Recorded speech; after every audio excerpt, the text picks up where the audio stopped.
प्रियंका गांधी के road show में उमड़ा जनसैलाब। फतेहपुर सीकरी से गठबंधन प्रत्याशी रामनाथ सिकरवार के समर्थन में फतेहाबाद में रोड शो करने पहुंची प्रियंका गांधी का लोगों ने जोरदार स्वागत किया। उनके काफिले पर लोगों ने पुष्प वर्षा की। वहीं रोड शो के दौरान प्रियंका गांधी रामनाथ सिकरवार के साथ लोगों का अभिवादन करती रही। इस दौरान लोग उनकी एक झलक पाने को बेताब दिखे। करीब 1 किलोमीटर के रोड शो में प्रियंका गांधी लोगों से सीधा संवाद करती दिखाई दी।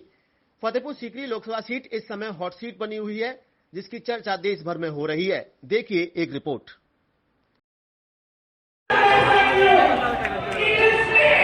अपने देश के लिए शहीद होने की भावना जिसके दिल में है, जैसे इनके दिल में थी और है, वैसे उम्मीदवार को बहुत कम मिलेंगे।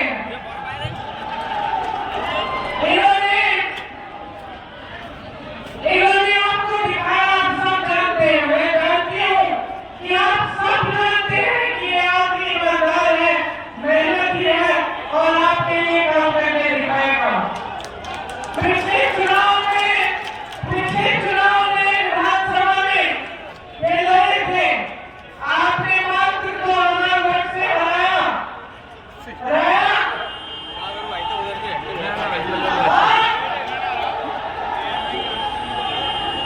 आप ये गलती फिर से मत करना। ये आपके लिए समर्पित है। इनको अपने लिए कुछ नहीं चाहिए, ना सत्ता की लालच है, ना पैसों की लालच है। इनको सिर्फ एक लालच है कि मैं सेवा करूंगा। तो आप सबसे पूरी उम्मीद है कि इस चुनाव में आप इनको जिताएंगे।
हैं वो अक्सर अहंकारी हो जाता है।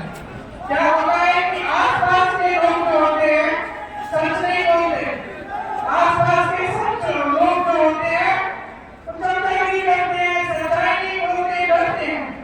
आज मोदी जी के पास इतनी सत्ता है कि पूरे जितने भी अधिकारी हैं उनके साथियों से डरते हैं।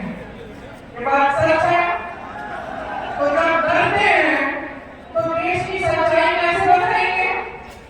मोदी जी आपके बीच तो आते नहीं है, तो उनको पता कैसे चलता है? मैं आपसे कह रही हूँ कि 10 सालों में इनकी इतनी सत्ता हो गई है, इतना अहंकार हो गया है कि ये जनता से, पब्लिक से कट चुके हैं। एक दूसरा नेता है इस देश में, राहुल गांधी, जो 4000 किलोमीटर पैदल चला कन्याकुमारी से कश्मीर तक चला पैदल, आपसे मिलने के लिए, आपकी समस्याओं को समझने के लिए और आपसे मिलकर सबकी बातें सुनकर कन्याकुमारी से कश्मीर और मणिपुर से मुंबई की यात्रा की और उस यात्रा के आधार पर एक घोषणा पत्र निकाला और उसको न्याय पत्र कहते हैं। न्याय पत्र क्यों? क्योंकि सबसे ज्यादा अन्याय पिछले 10 सालों में इस देश के गरीब, इस देश के किसान उम्र पड़ा है, क्या इशारा हो रहा है? पहले हमारे पूर्वजों ने गोरे अंग्रेजों से छुटकारा दिलाया, कुर्बानियां दे दे के। जलियांवाला कांड आज भी याद आता तो आंखों में आंसू आ जाते हैं, किस तरह से जब अंग्रेजों के खिलाफ जंग लड़ी गई थी। गोरे अंग्रेजों से छुटकारा दिलाया हमारे पूर्वजों ने कुर्बानी दे करके, लेकिन हमारे बीच में पनपे काले अंग्रेज कुछ एंगल पे गोरे अंग्रेजों से ज़्यादा खतरनाक हो रहे हैं। काले अंग्रेज मैं उनको कहता हूं जो हमारे अधिकारों पर डाका डाल रहे हैं, हमारा ऊपर अन्याय, अत्याचार, भ्रष्टाचार, शोषण, बेरोजगारी, अग्निवीर जैसी योजना ये ला करके बच्चों का भविष्य बर्बाद किया है ना। इसके खिलाफ इनका रोष है। परीक्षाएं दिलवाना, उसके बाद हम पेपर लीक करा देना, ये लोगों के बच्चों के दिल में एक ज्वाला भड़की है। तो बच्चे की माँ, बच्चे के पिता, बच्चे के भाई, पूरा परिवार घरों से निकल पड़ा है कि सुधरो वरना हम आते हैं रोड पे सुधारने के लिए। और अपनी वोट का पावर का इस्तेमाल कर रहे हैं रामनाथ सिकरवार को। इनको रामनाथ पे भरोसा है कि अगर रामनाथ को हम वोट देंगे, सांसद बनेगा, तो विकास कार्य तो दूर की बात है, इनके अधिकारों के लिए रामनाथ को तोप की गोले की तरफ हटना पड़ेगा, तो पीछे नहीं हटूंगा। और सुन लीजिए, 7 तारीख को अगर जनता का आशीर्वाद आपको मिला और संसद पहुंचे तो किस प्रकार की प्राथमिकताएं जनता के लिए रहेंगी? सबसे पहली प्राथमिकता अग्निवीर योजना रद्द हो और पुरानी योजना लागू। ठीक है, नंबर 1। नंबर 2, जो जिला शिक्षा अधिकारी हैं जिनके मोड़ी मड़ा पड़ते हैं कॉन्वेंट में, विदेशन में, हम मांग करेंगे शिक्षा अधिकारी, नेता अधिकारियों के बच्चे भी सरकारी स्कूलों में पढ़ें। सरकारी तभी तो सुधार होगा। और ऐसा ऑनरेबल हाई कोर्ट इलाहाबाद का आदेश भी हुआ था 2015 में, उसको इन्होंने दबा दिया है। जब अधिकारियों के बच्चे सरकारी स्कूलों में पढ़ेंगे तो व्यवस्था अपने आप सुधर जाएगी। हॉस्पिटल में दवा होगी, डॉक्टर होगा, सारी मशीनें काम होंगी, वरना उस क्षेत्र में हॉस्पिटल के नाम पे किसी को तनख्वाह नहीं लेने देंगे।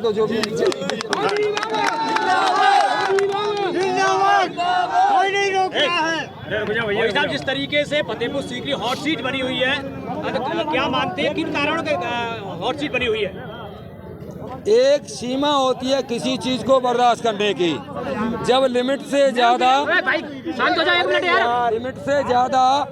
किसी को दबाया जाता है तो फिर वो अड़ के खड़ा होता है कि आजा बेटा सामने कर ले, दद्दू हाथ। अब वो समय आ गया।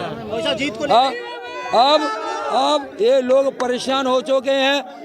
कहीं भी जाइए रिश्वत अधिकार की तरह मांगते हैं। एक समय था रिश्वत लेते समय डरते थे, पीछे से यूँ लेते थे, अब तो तय था जा तब काम करेंगे जैसे जाई को राज है इस देश के अंदर। तो रिश्वत लेने की मैं डर लगेगा, क्या रिश्वत ले लिया तो भय लगेगा कि भाई हाथ पड़ेगा तो भीतर जेल में घुसाए देंगे।